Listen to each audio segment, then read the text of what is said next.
persons of interest out there that match the description that has been given us on this serial rapist. We're working in conjunction with our DA's office. We're doing everything as a police department that we can because we want this person off the street just as much as the public does. And then, any questions? How long is it going to take for DNA evidence to come back for this guy? We work with the GBI on that, so we rely on the GBI. We have been in contact with them, and with this specific case, we requested them to get it to us quicker, and they've assured us hopefully by next week we would have an answer. What are the consistent interactions that's happening before the rape? Like just attacking them, like talking to them? There has been communication, specifically where he's encountered his victims outside of their residence, either while they were coming out or while they were going in. There's definitely communication if he confronts them inside the apartment. I don't want to go into specifics, but yes, I mean, there is interaction and there is talking between the suspect and the victims. Is he using a weapon? He has used the weapon. He's used a knife on 2 instances, a handgun in one, a mallet in the other, and then the other cases that we've looked at, there has been no weapon. Protected sex or unprotected sex? No, unprotected sex.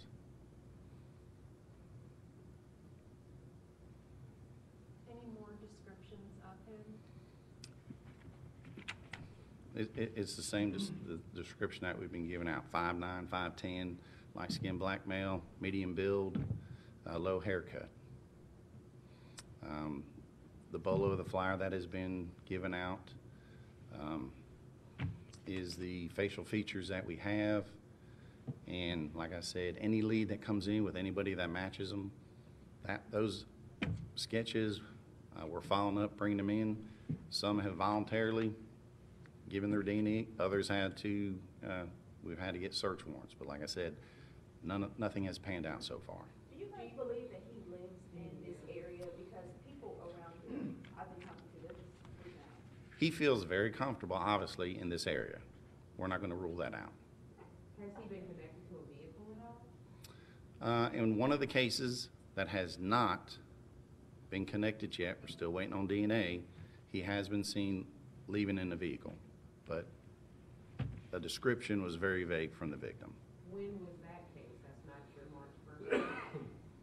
No, that is not the March 1st case. I mean, that is a case that happened, like I'm saying, we haven't linked him to this. We're waiting on DNA. That was, How old is that case? no, it was November, December of last year. What can we say to the public? A lot of people, even some of the victims we talk to, just don't feel safe. They're scared. What can we say to them to give them some sense of comfort? I mean, this guy's still out there.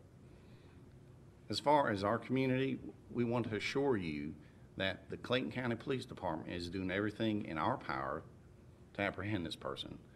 Like I said, in cooperation with the Clayton County Sheriff's Department, we are getting in these areas with heavy patrols trying to locate this person. So we are out there. As far as the citizens, like I said, they have to be alert and very aware of their surroundings. So when they go out in the evening, when they step outside the door, they do not need to be distracted. They need to be very vigilant. I highly recommend, if you're a female, not to go outside in the evening when it's dark or come home in the dark by yourself. Unfortunately, you know, they're not going to be able to do that coming home from work. But when they get out of their vehicle and approach the residence, they need to be aware of their surroundings. They need to be ready to protect themselves until this person is caught. What is your victim profile? Who are your victims? There is no rhyme or reason. That is one of the issues that we're dealing with. And our detectives are re-entering the victims, trying to get some common denominators to figure out, you know, why is he choosing these victims? And we're working with other agencies to come with that also, come up with that answer also. Outside of the rape, what are the physical violence is he doing? Well, he's pulling a weapon. Well, he's pulled the weapon, and he doesn't use the weapon unless the victim tries to fight back. And then he just reminds them, that as long as they cooperate, they won't get hurt. So the victim profile is or is not African-American women who live in apartments. I know there was the one case of someone who was attacked in a single-family dwelling. Correct. They are African-American women. Some have small children, some don't. Majority of the assaults have occurred in apartment complexes. We have 2 that happen in residences or a duplex. Were children So around? you have children witnesses? Yes. How many children have been affected?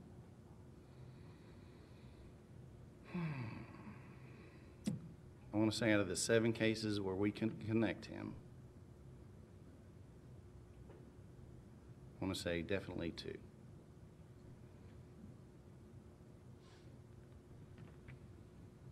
Have you guys brought in someone to profile him to kind of get into? We are working with an outside agency to work on that, yes. And have anything, have you guys come to any conclusions or thoughts on the type of man this is? We're still working on that.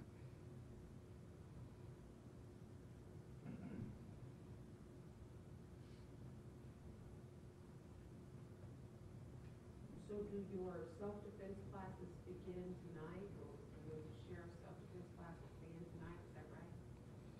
I'm not familiar with the sheriff's department. I know our community affairs division, you can get with them. They'll be more than happy to discuss crime prevention for these specific crimes that are occurring.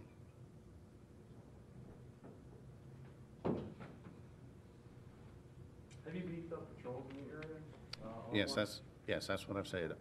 Between our department and the Clayton County Sheriff's Department, we have beefed up patrols, or heavily saturating the areas of interest.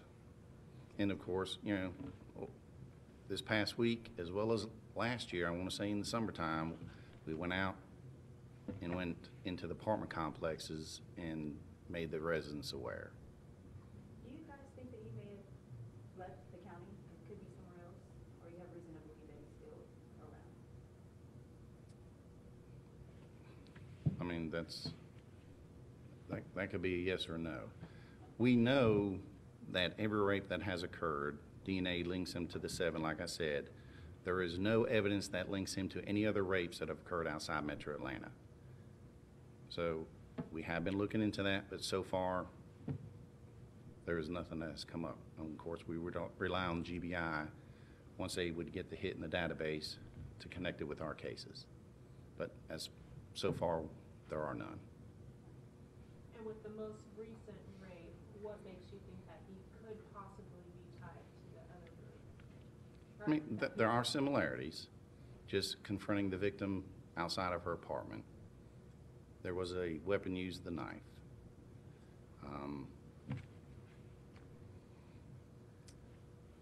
Those are some of the similarities. I don't want to go further into specifics, but definitely waiting on DNA to say, yes, this is our person of interest.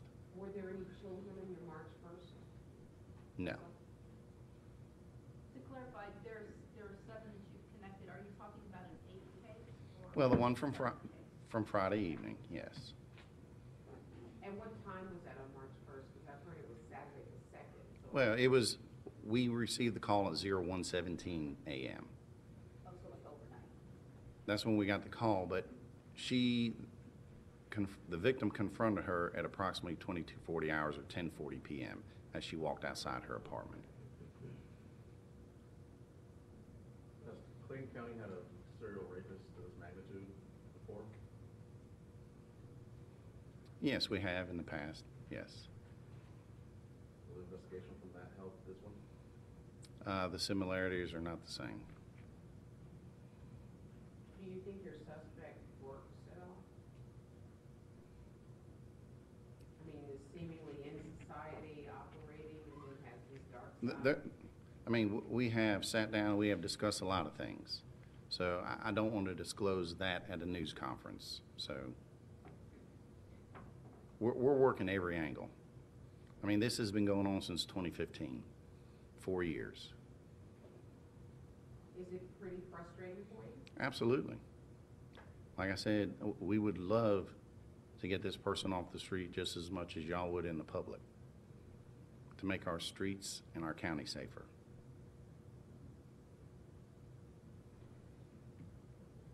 In this age of so many surveillance cameras, you don't have anything on him? No image?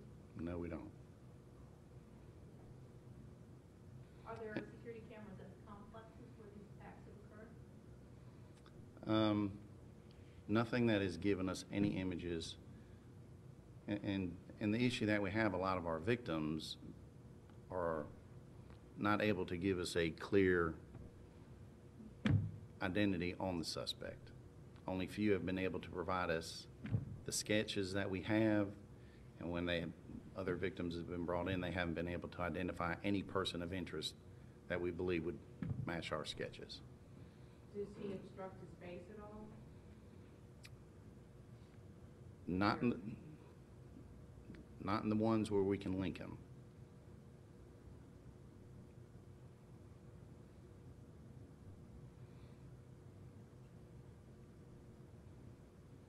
I guess we did. Thank y'all. Thanks, sir.